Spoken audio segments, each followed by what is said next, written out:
The night my daughter collapsed at my door was the night I stopped being just a father and became a weapon.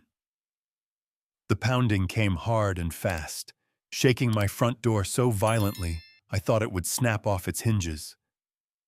I had barely sunk into the old chair in my living room after a 14-hour shift at the precinct. My boots were still on, my holster still at my side. Sleep hadn't even touched me. But that sound, the sheer panic in it, snatched every trace of exhaustion out of my body. I grabbed the Louisville Slugger leaning by the door. My pulse hammered in my ears. "Who's there?" My voice came out steady, but inside I knew.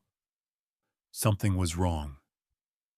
Then, through the silence, a voice broke, small, desperate, trembling.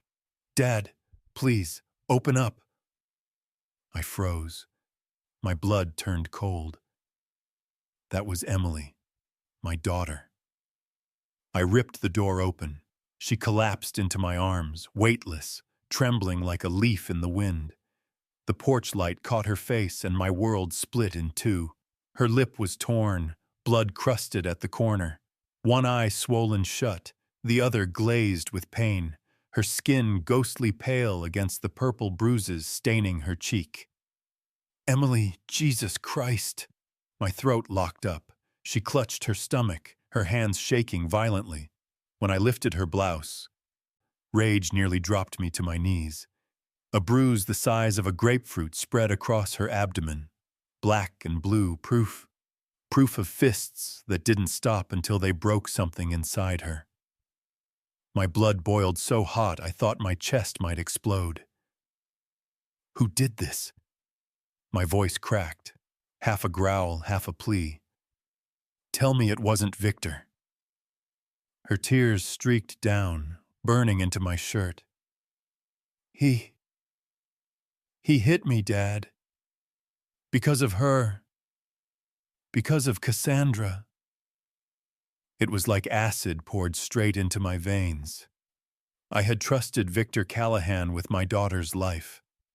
I had let him sit at my table, call me family. And he repaid it with this: blood on her lips, bruises on her body, fear carved into her soul. I carried Emily inside, every step heavy with fury. I laid her on the couch, grabbed the first aid kit from the hall. My hands shook so hard I fumbled the gauze. "Stay still, sweetheart," I whispered, trying to sound calm, though my insides were ripping apart. I dabbed at her lip, but the blood kept coming, bright and raw, as if each drop was cutting into me. Her eyes fluttered shut, then snapped open again, wide with terror. She clutched her phone on the table, the screen lighting up. 9 missed calls from Victor. One message glared through the lock screen. "Open your mouth and you'll lose everything." I reached for it, ready to see just how deep this hell went. But Emily, weak as she was, snatched it back. "Don't. Please, Dad. Don't look." Her voice cracked, laced with fear so sharp it pierced straight through me. I gripped her hand, firm, steady. "I'm here. Nothing's going to happen to you now."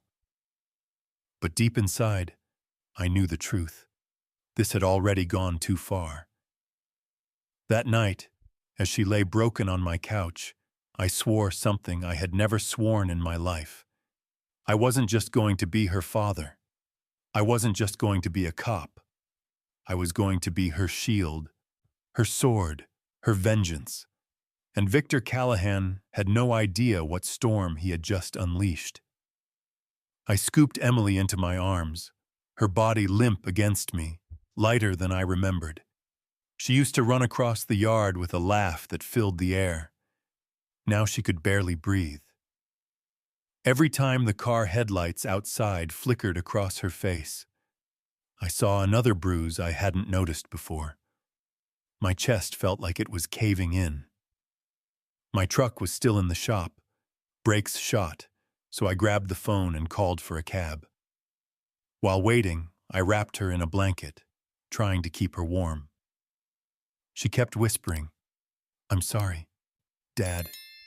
I didn't want to bother you this late." That cut deeper than any blade. She thought she was a burden, even after being beaten half to death. When the cab pulled up, I half carried, half dragged her out the door. The driver's eyes widened when he saw her, but he said nothing. He just hit the gas toward St. Mary's General Hospital. Emily rested her head against my shoulder, whispering between sobs, "I couldn't take it anymore. I had to run." I pressed my lips against her hair and whispered back, "You're safe now. I've got you." But inside, I was boiling. At the ER entrance, the cold neon light of the sign reflected off the wet pavement. Dr. Helena Navarro was already waiting, alerted by my call. She gave me one look, then looked at Emily, and her face turned grave. "Bring her in, now." The smell of antiseptic and the sharp glare of fluorescent lights swallowed us whole as we entered. Nurse Julia rushed over, helping to lift Emily onto a gurney. When they pulled her thin jacket off, I saw more. Bruises on her wrists, purple streaks across her shoulders, as if someone had grabbed and twisted her until the skin screamed. I clenched the edge of the stainless steel table so hard my knuckles whitened. My rage was a wildfire. Dr. Navarro's voice cut through my fury, calm but firm. "We need X-rays, possible fractured ribs. Internal bleeding can't be ruled out." I nodded, unable to speak. Emily's eyes fluttered, and she gripped my hand, whispering, "Don't let him find me." Her voice cracked like glass. I bent close. "He'll never touch you again. I swear it." While they worked on her, my phone buzzed. Unknown number. My gut told me exactly who it was. I hung up without answering. A minute later, another buzz.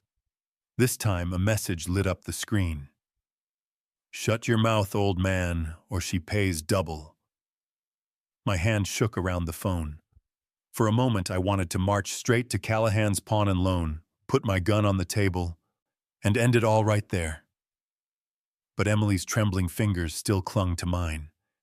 I forced myself to breathe. Revenge would come, but the first step was making sure she lived. Dr. Navarro returned after the initial exam. "She's stable for now, but the bruising is extensive. We'll know more after the scans." I stayed by her side while they wheeled her down the hall. I watched her fight to stay awake, her lips pale, her breathing shallow. Every inch of her body screamed evidence, evidence of what Victor had done. As I followed behind, one thought anchored me to, heavier than any badge or oath I'd ever carried.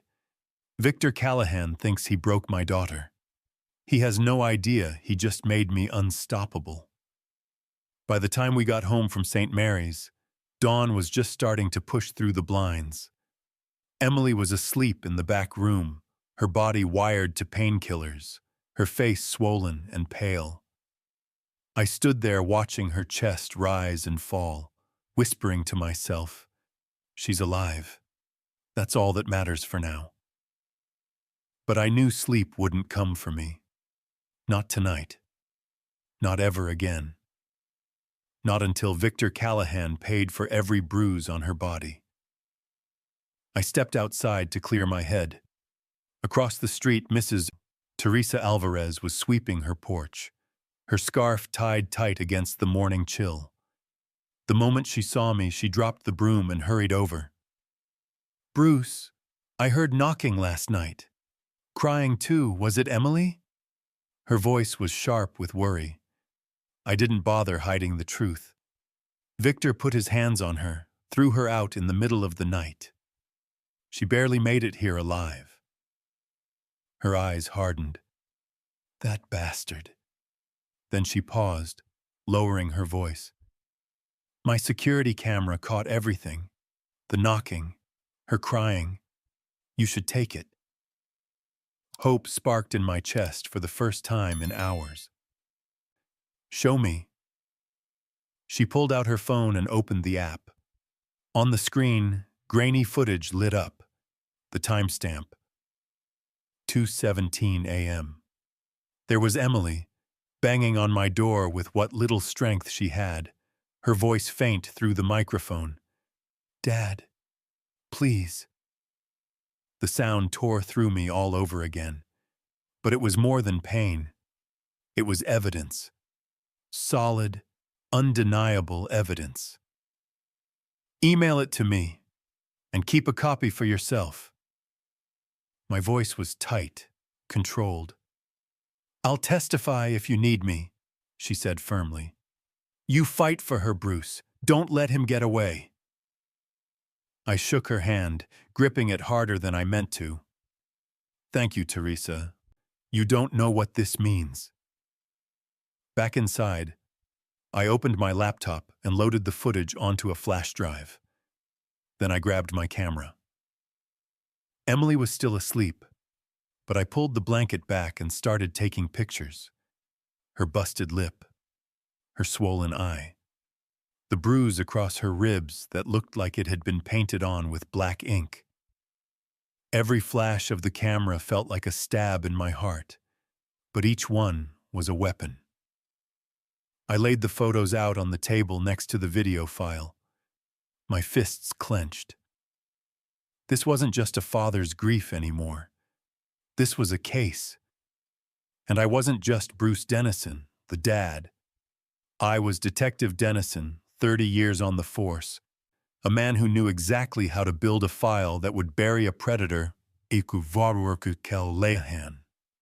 picked up the phone and dialed a number I hadn't called in years. Martin Cole, our family lawyer. He answered groggy. "Martin, it's Bruce. Start the plan. Now." There was a pause. "Are you sure you want to go this far?" My jaw tightened. I looked at the closed bedroom door where Emily slept. I've never been more sure in my life. That morning, as the sun rose over Santa Esperanza, I knew the war had already begun. The next day, Emily sat curled up on the couch, her face pale, her body wrapped in a blanket, like she was trying to disappear inside it. She hadn't spoken much since the hospital, just a few words here and there, mostly apologies that shattered me every time. When I brought her tea, she finally looked at me. Her voice was small. "Dad, there's someone else, a woman." I stopped cold. "What woman?" She hesitated, clutching the cup like it might break in her hands. "Her name is Cassandra Vega. She's been with Victor for months. She used to come to the house when I wasn't around, sometimes even when I was there." The words stabbed deeper than any knife. I thought I'd hit the ceiling. "He brought her into your home? Into your marriage?" Tears welled in her eyes. "She laughed at me, mocked me, and every time I tried to fight back, Victor, he..." Her voice cracked, too broken to finish. I set the tea down, my hands trembling, not from weakness, but from rage. Victor Callahan had betrayed my daughter in every possible way. Beating her was monstrous. Cheating was vile. But bringing another woman into her own home, humiliating her under her own roof, that was cruelty beyond measure. That night, after making sure Emily was asleep, I changed into jeans and an old jacket. I left the uniform behind. Tonight I wasn't showing up as a cop. I was showing up as a father, hunting a predator. I parked a block away from El Sol Rojo Tavern, the place Emily said Victor liked to drink. The neon sign flickered red across the cracked pavement, casting shadows that looked like bloodstains. I pulled my camera from the glove box, checked the memory card, and settled low in the driver's seat. An hour crawled by. Then I saw it. Victor's silver truck rolling up. He stepped out, wearing that smug grin I once mistook for charm. My gut twisted. He wasn't alone. A woman followed him, tall, striking, her red dress catching every bit of neon glow. Cigarette in hand, lips painted dark. Cassandra Vega. They laughed as they walked arm in arm toward the entrance. I snapped photo after photo. Each click was another nail in his coffin.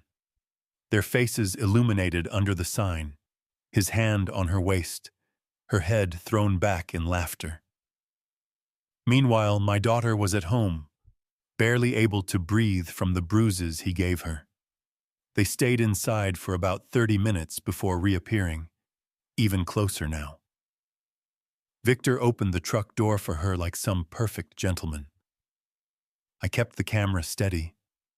Cassandra leaned against him, her hand sliding across his chest, his lips brushing her ear. I followed them at a distance as they drove down the main road, turning into the parking lot of Hotel Mirador. Its red flashing sign buzzed faintly in the night, a seedy glow announcing exactly the kind of place it was. I didn't need to get close. I parked across the street, zoomed in, and captured every shot. Victor holding the door for Cassandra, both of them walking into the lobby hand in hand, their bodies pressed close like newlyweds. I snapped their faces, their posture, even the license plate on Victor's truck with the hotel's glowing clock in the background. Every detail mattered. Sitting there, finger still on the camera trigger, I felt my blood burning. I thought of Emily, her swollen eye, her whispered apologies, her shaking hands. And here was Victor, laughing under the neon with another woman, as if nothing in the world could touch him. I forced myself to breathe, steady and slow.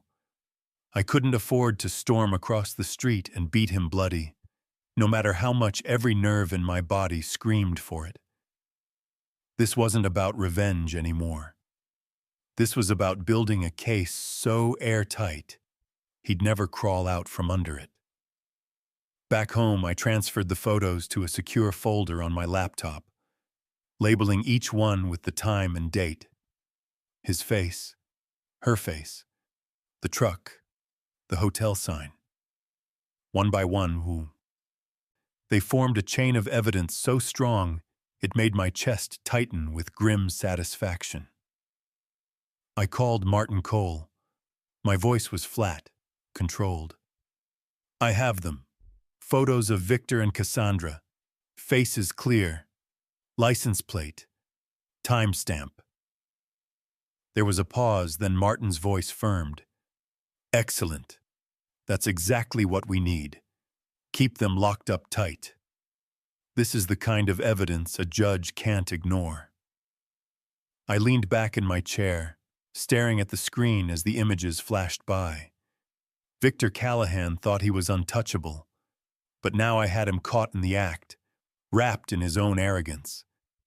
And I swore, as I shut the laptop, that every photo I'd taken tonight would be the chains that dragged him down. The photos of Victor and Cassandra were still burned into my mind when the phone rang the next morning. It was Daniel Herrera, the director at San Isidro Registry Office. I'd dealt with him before on property cases. His voice carried a weight I didn't like. Bruce, I need you to come down here, quietly. There's something you need to see. I drove over, every nerve on edge. Daniel shut the office door behind me, his face pale. He slid a folder across the desk. I shouldn't even be showing you this, he whispered.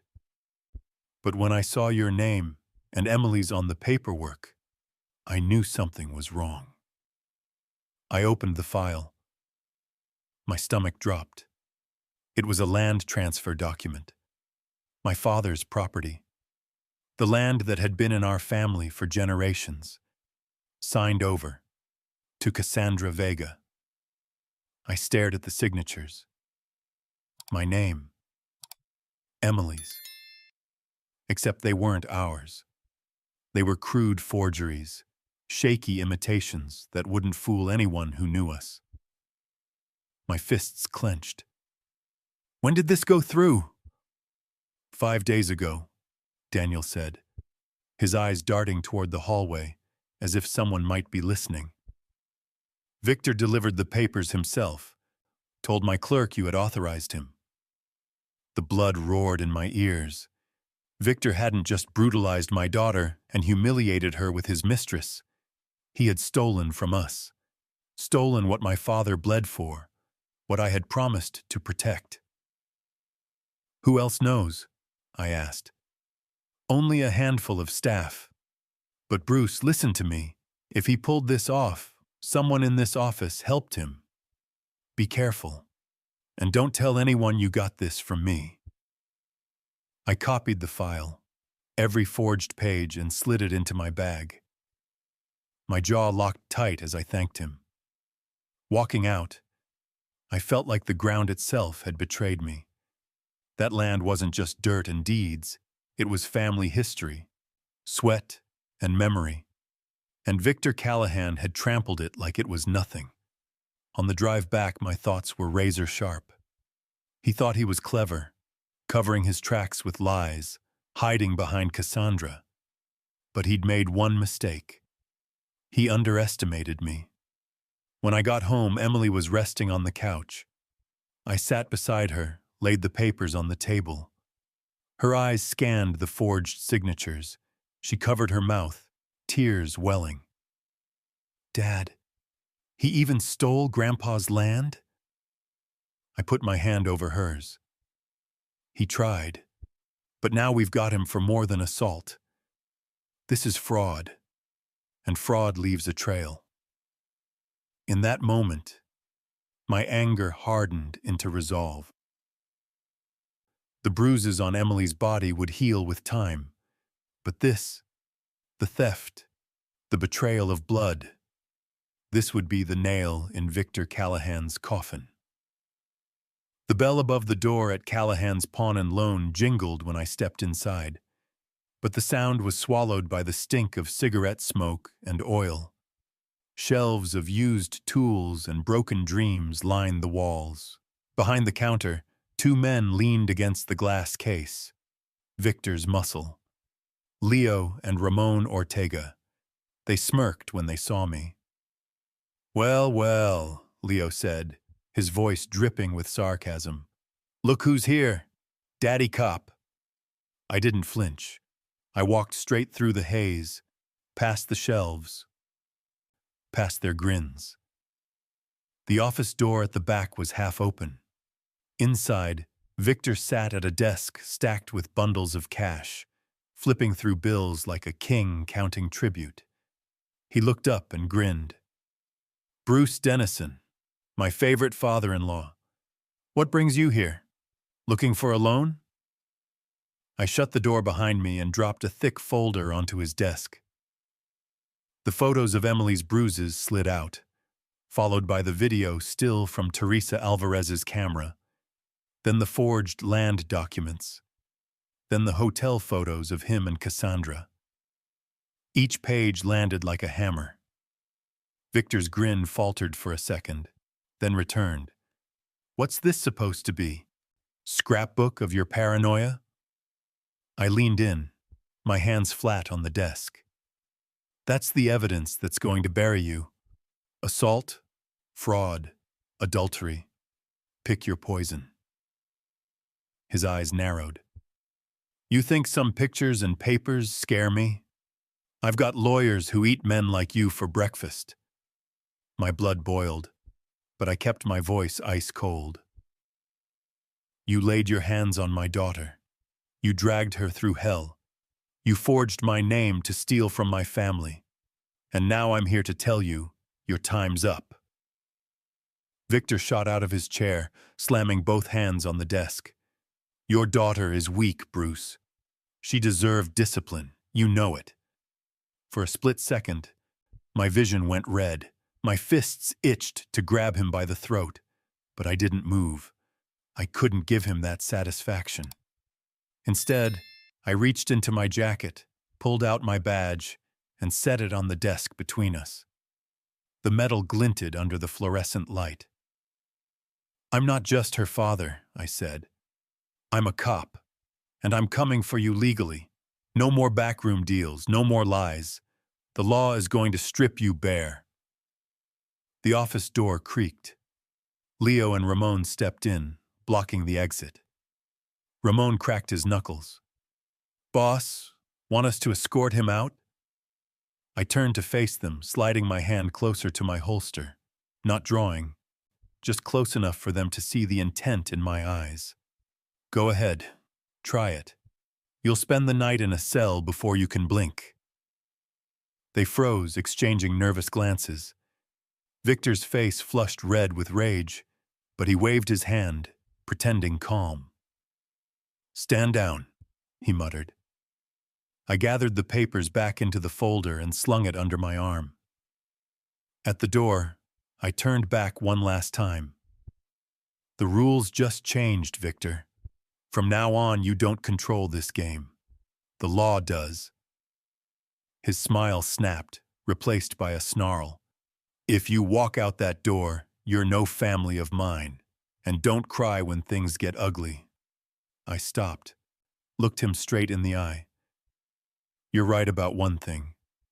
From this moment on, you're no family at all." The room went dead silent. Then I opened the door and stepped back into the stale air of the pawn shop, past Leo and Ramon's stairs, past the rows of stolen goods, and into the daylight.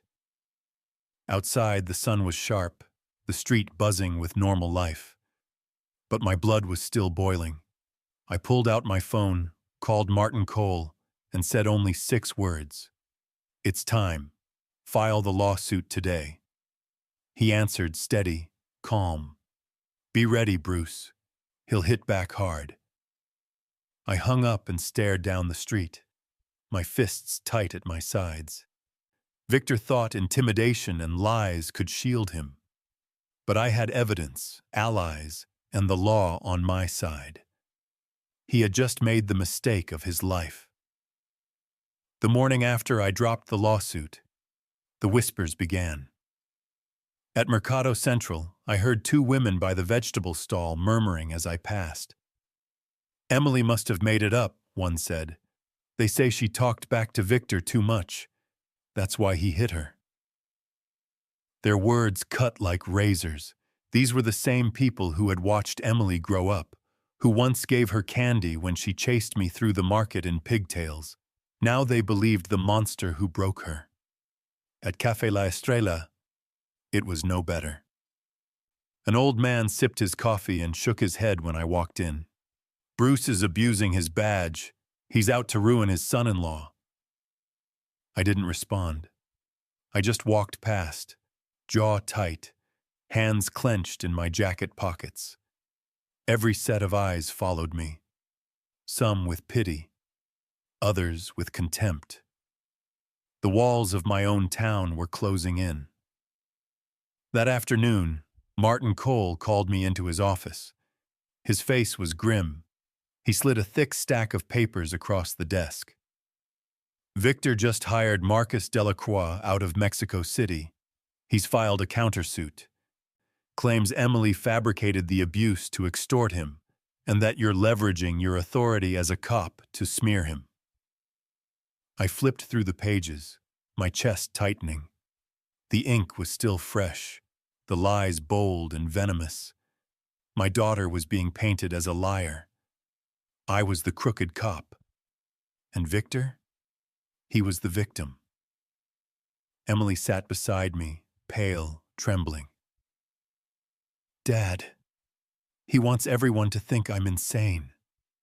Her voice cracked, and she buried her face in her hands. I reached across the table, gripping her wrist firmly. "He's the liar, and we'll prove it." But I couldn't ignore the way the tide was turning. Victor was poisoning the town faster than I could fight back. That night, I walked Emily back to Mrs. Teresa Alvarez's house for safety. On the way, we cut through an alley. Leo and Ramon stood there, leaning against the wall, cigarettes glowing in the dark. As we passed, Leo smirked. "Careful, Dennison. People around here believe Victor more than you." Ramon blew out smoke, his eyes cold. "Accidents happen when you make enemies." I pulled Emily closer, never breaking stride, but inside I was fire and steel. When we reached Teresa's porch, I kissed my daughter's head and whispered, "You're safe here." Then I called Captain Adrian Morales at the station. "Adrian, I need eyes on Teresa's house. Victor's men are circling." His voice was steady but wary. "We'll put a patrol on it. But Bruce, watch your back. This is getting dangerous." When I got home, the danger was already waiting. An envelope lay on the floor inside my front door. No return address. Just my name scrawled in thick black ink. I tore it open. A single note inside, written in jagged letters. "Shut up, or you lose your daughter 48 hours. My hands shook, not with fear but with rage so deep it nearly split me in half. He thought he could scare me into silence. He thought he could use Emily as leverage. I folded the note carefully, slid it into my evidence folder, and locked it in the safe with the photos and documents. Every threat he made was another weapon for me. I sat at the table staring at the folder. My town doubted me. His men shadowed me. My daughter's life was in the crosshairs. But instead of breaking me, it forged me harder. Victor Callahan wanted war. Now he was going to get one. I knew the lawsuit alone wouldn't be enough. Victor was twisting the town against me, and his lawyer Marcus Delacroix was ruthless. If I wanted to break him, I needed someone who knew his secrets from the inside. Someone like Cassandra Vega. But getting her on my side would be like trying to turn a wolf against its pack. That night, I drove to Cantina Hidalgo, the bar where Teresa said Cassandra liked to drink. The place reeked of tequila and smoke.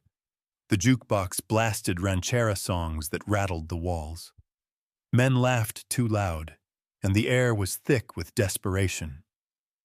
I pulled my cap low and slipped into a corner booth. From the shadows, I scanned the room. At 10 sharp, she arrived. Cassandra Vega, every bit as striking as Emily had described. Red lipstick, tight dress. But her confidence looked painted on, the kind that cracked under the wrong kind of pressure. She slid onto a stool at the bar, ordered a cocktail, and lit a cigarette. I watched the flame flicker, reflected in her eyes. I took a breath, then moved. Pulling an envelope from my jacket, I sat down beside her before she could protest. Her head snapped toward me. "Do I know you?" Her tone was sharp, defensive. "You know Victor Callahan," I said evenly. "That's enough." She froze, her hand tightening around the glass. "You're Emily's father." I set the envelope on the bar between us. Inside are copies of the forged land transfer papers, Victor's handwriting, your name, and proof of your debts, the ones he promised to fix if you stayed loyal. She gave a short, bitter laugh. "You think you're scaring me?" I leaned closer, lowering my voice until it cut through the noise. "I'm not here to scare you, Cassandra. I'm here to give you a choice. Stay with him, and when this goes to trial, you'll be dragged down with him. Fraud, perjury, prison time. Or you can walk away clean. Testify, tell the truth, save yourself." Her laugh died. She opened the envelope, flipping through the papers. The color drained from her face as she saw her own signature next to Victor's forgery. She downed her drink in one gulp, hands trembling. He promised me a share of the land, she whispered, voice cracking. Said we'd be untouchable. Said Emily was weak. I believed him. I let the silence hang, heavy. Then I spoke, steady and sharp. You weren't the first he used. You won't be the last. But you can be the one who ends it. The door creaked open. My pulse spiked. Leo and Ramon walked in, scanning the room. Their eyes locked on us. They started forward, jaws set. Cassandra stiffened. If they see me with you. I pulled my badge from my pocket, set it flat on the bar in plain view. My voice carried just enough to reach them. Go ahead, boys. Try something. The dim light glinted off the badge. Leo and Ramon stopped in their tracks, exchanged a glance, then turned and backed toward the door, muttering curses under their breath. Cassandra was shaking now, her cigarette burning down between her fingers. He can't protect me anymore, can he? No, I said. He can't even protect himself. She stared at me for a long moment, then crushed the cigarette into the ashtray. If I talk, you make sure I don't end up in a ditch. I nodded. You do the right thing, and I'll do everything I can to keep you safe. She exhaled sharply, the weight of years leaving her chest. Then it's over. I'll testify. I called Captain Adrian Morales from the payphone near the restrooms. I need a safe place for a cooperating witness. Tonight. When I walked Cassandra out, the night air was cool, but my blood still burned. The game had shifted. Victor thought he had everyone in his pocket, but now his most loyal piece had flipped. As we drove away from Cantina Hidalgo, Cassandra stared out the window, silent. I knew she wasn't doing this for Emily. She wasn't even doing it for me. She was doing it because Victor had finally run out of lies to keep her chained. And for the first time in weeks, I felt it. A spark of hope. The morning of the trial, Santa Esperanza Courthouse was packed.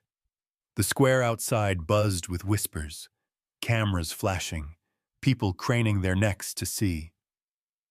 Some nodded at me with quiet support. Others shook their heads, convinced by Victor's lies. I walked up the courthouse steps holding Emily's hand. She wore a pale blue dress, a scarf hiding the bruise on her neck. Her grip was cold, trembling, but she didn't let go. Captain Adrian Morales and 2 officers flanked us, their presence silent but firm. Inside, the old wooden benches creaked as the crowd settled. Across the aisle sat Victor Callahan in a tailored suit, smirking like he owned the room. Beside him, Marcus Delacroix whispered into his ear with the confidence of a man paid too well. When Judge Fernando Castillo entered, the room rose. His presence was sharp, his eyes weighing everything. We sat. My heart hammered, but my face stayed carved from stone.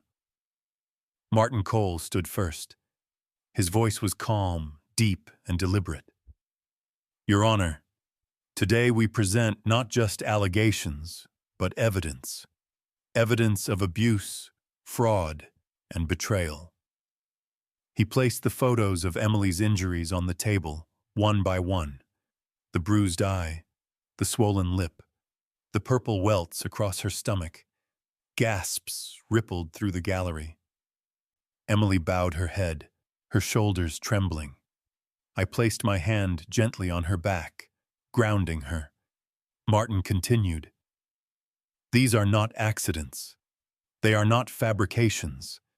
They are the marks of deliberate violence inflicted by Victor Callahan. Delacroix rose smoothly, his voice sharp as glass. Your Honor, these are pictures. Pictures can be staged. My client is a respected businessman. What we have here is nothing more than a smear campaign by a bitter father-in-law who happens to wear a badge. My jaw tightened. I wanted to rise, to shout, but Martin lifted a hand slightly, signaling me to wait. Next, the screen lit up with the video from Teresa Alvarez's security camera. Emily at my door, pounding weakly at 2 a.m, sobbing for help. Her voice echoed through the courtroom. "Dad, please, open up." The silence afterward was heavy. Even the judge's brow furrowed. Then came the medical report from Dr. Helena Navarro, followed by testimony from Nurse Julia. They described Emily's bruises, her fractured ribs, the trauma consistent with repeated assault. Delacroix tried to counter, sneering. "Your Honor, every marriage has arguments. My client admits there were fights but never violence. These so-called medical findings are misinterpretations." Judge Castillo's gaze cut him off cold. "Watch your tone, counselor. The evidence speaks louder than your excuses." Then came the forged land transfer. Martin laid the document on the table, highlighting the shaky, fake signatures. "Here is proof of fraud. Bruce Dennison's name, Emily Dennison's name, both forged to strip them of family land." Gasps again. I scanned the crowd. Some of those who had whispered against me now leaned forward, eyes narrowed at Victor. Delacroix stood, pressing forward. "These documents? Easily fabricated by anyone. How do we know they weren't forged by Mr. Dennison himself to frame my client?" That was when Martin called Cassandra Vega. The room stiffened. Cassandra entered wearing plain clothes, no makeup, her posture rigid. She avoided Victor's gaze, but when she sat in the witness box, her voice was steady. "Victor Callahan promised me land. He said Emily was weak, that she deserved what she got. He brought me to Hotel Mirador while his wife lay bruised at home. He told me the papers were handled, that he'd forged the signatures. He laughed about it." The courtroom erupted. Victor jumped to his feet, shouting, "Liar! You betrayed me!" Bailiffs moved fast, forcing him back down. Judge Castillo's gavel slammed. "Order! One more outburst, Mr. Callahan, and you'll be removed!" Cassandra's hands trembled, but her eyes stayed fixed ahead. I was wrong to trust him, but I won't lie anymore. Emily's turn came next. She rose slowly, walking to the stand with her scarf still tight around her neck. Her voice quivered at first, but then grew stronger. "I loved him. I thought he would protect me. Instead, he broke me, over and over. And when I tried to stand up for myself, he told me I was nothing, that no one would believe me." Her tears streaked down, but she didn't falter. "But I believe in my father, and I believe in the truth." The room held its breath. Finally, it was my turn. I rose, took the oath, and faced the judge, the jury, the town that had doubted me. I am a police officer, but today I stand here as a father. I've spent my life protecting this community, but nothing prepared me for finding my daughter broken on my doorstep. Victor Callahan is not a husband. He is not a protector. He is an abuser, a thief, and a liar. And if we let him walk free, then we tell every victim that their pain means nothing. My voice cut through the silence, hard and unshakable. When the closing arguments ended, Judge Castillo delivered his ruling. His voice was sharp, final. The court issues an immediate protection order for Emily Dennison. All assets of Victor Callahan are frozen.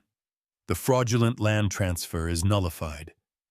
This case is referred to the District Attorney's Office for criminal prosecution of assault, fraud, and domestic violence.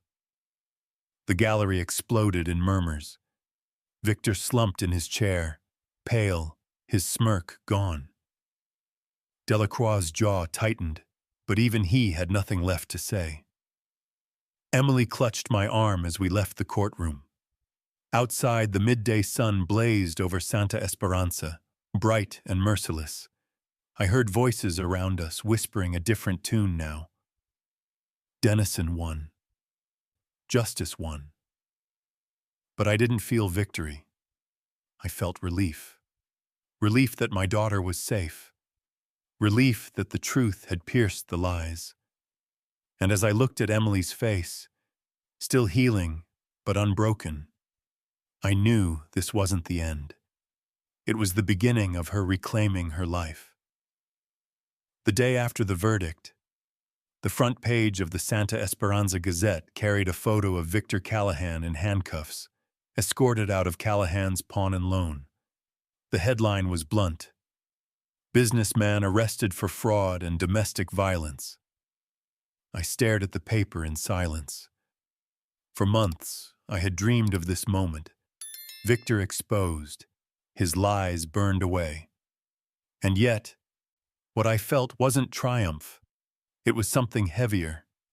A release, yes, but also grief for the pain he had caused, the years stolen from my daughter's life. Emily moved back into my house permanently. The first few nights were the hardest. She woke screaming, drenched in sweat, convinced Victor was coming through the door. I would sit on the edge of her bed, hold her hand, and whisper, "You're safe now. He can't touch you again." Sometimes she'd fall back asleep. Other times we sat in silence until the first light broke. I took her to Dr. Samuel Ortega every week. The sessions were long, painful, but necessary.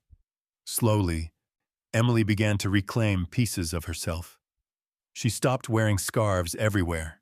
She walked through Mercado Central without lowering her head. One afternoon, I heard her humming in the kitchen while cooking. The sound was small, fragile, but it was music I thought I'd lost forever. The town changed, too. Neighbors who once whispered against us now crossed the street to apologize. Mrs. Teresa Alvarez brought sweet bread, hugging Emily tightly. "You're stronger than you know, querida," she told her. And for the first time, Emily smiled without forcing it. I went back to work at Santa Esperanza Police Station. Every domestic call I answered hit different now. When I saw a young woman with bruises hiding under long sleeves, I didn't just see a case number. I saw Emily, and I told them what I told her. "You're not alone. Don't let silence feed the monster." Months passed. Emily applied for a job at an accounting office downtown. The night she got the offer, she burst through the front door, her face glowing. "Dad, I got it!" Her voice carried the joy of the little girl who used to chase me in the yard, shouting, "Look at me!" I hugged her tight. This time our tears weren't born of pain, but of relief, of hope. One evening, I sat on the porch with a cup of coffee. The air was cool, the sky streaked orange with sunset. Emily came out, sat beside me, and leaned her head on my shoulder. For a long time, we didn't speak. We didn't need to. I thought of the night she had collapsed at my door, broken and terrified. I thought of the lies, the threats, the betrayal. And I thought of the trial, the moment Victor's mask finally shattered. Justice had come. Slow, brutal, but real. I looked at Emily, her eyes fixed on the horizon. She was scarred, yes, but she was standing. And so was I. This wasn't just our victory. It was a message to every woman hiding behind silence, to every father or mother who thinks they can't fight back, to every community too quick to believe the abuser. Justice is possible. Survival is possible. And sometimes, standing up is the only way forward. I took a long sip of my coffee, now gone cold, and whispered, "We made it, kid. We really made it." For the first time in a long time, I believed it. The day after the verdict, the front page of the Santa Esperanza Gazette carried a photo of Victor Callahan in handcuffs, escorted out of Callahan's pawn and loan. The headline was blunt: "Businessman arrested for fraud and domestic violence." I stared at the paper in silence. For months, I had dreamed of this moment, Victor exposed, his lies burned away. And yet, what I felt wasn't triumph. It was something heavier. A release, yes, but also grief for the pain he had caused, the years stolen from my daughter's life. Emily moved back into my house permanently. The first few nights were the hardest. She woke screaming, drenched in sweat, convinced Victor was coming through the door. I would sit on the edge of her bed, hold her hand, and whisper, "You're safe now. He can't touch you again." Sometimes she'd fall back asleep. Other times we sat in silence until the first light broke. I took her to Dr. Samuel Ortega every week. The sessions were long, painful, but necessary. Slowly, Emily began to reclaim pieces of herself. She stopped wearing scarves everywhere. She walked through Mercado Central without lowering her head. One afternoon, I heard her humming in the kitchen while cooking. The sound was small, fragile, but it was music I thought I'd lost forever. The town changed too. Neighbors who once whispered against us now crossed the street to apologize. Mrs. Teresa Alvarez brought sweet bread, hugging Emily tightly. "You're stronger than you know, querida," she told her. And for the first time, Emily smiled without forcing it. I went back to work at Santa Esperanza Police Station. Every domestic call I answered hit different now. When I saw a young woman with bruises hiding under long sleeves, I didn't just see a case number. I saw Emily. And I told them what I told her. "You're not alone. Don't let silence feed the monster." Months passed. Emily applied for a job at an accounting office downtown. The night she got the offer, she burst through the front door, her face glowing. "Dad, I got it." Her voice carried the joy of the little girl who used to chase me in the yard, shouting, "Look at me!" I hugged her tight. This time our tears weren't born of pain, but of relief, of hope. One evening I sat on the porch with a cup of coffee. The air was cool, the sky streaked orange with sunset. Emily came out, sat beside me, and leaned her head on my shoulder. For a long time we didn't speak. We didn't need to. I thought of the night she had collapsed at my door, broken and terrified. I thought of the lies, the threats, the betrayal. And I thought of the trial, the moment Victor's mask finally shattered. Justice had come. Slow, brutal, but real. I looked at Emily, her eyes fixed on the horizon. She was scarred, yes, but she was standing. And so was I. This wasn't just our victory. It was a message, to every woman hiding behind silence, to every father or mother who thinks they can't fight back, to every community too quick to believe the abuser. Justice is possible. Survival is possible. And sometimes, standing up is the only way forward. I took a long sip of my coffee, now gone cold, and whispered, "We made it, kid. We really made it." For the first time in a long time, I believed it.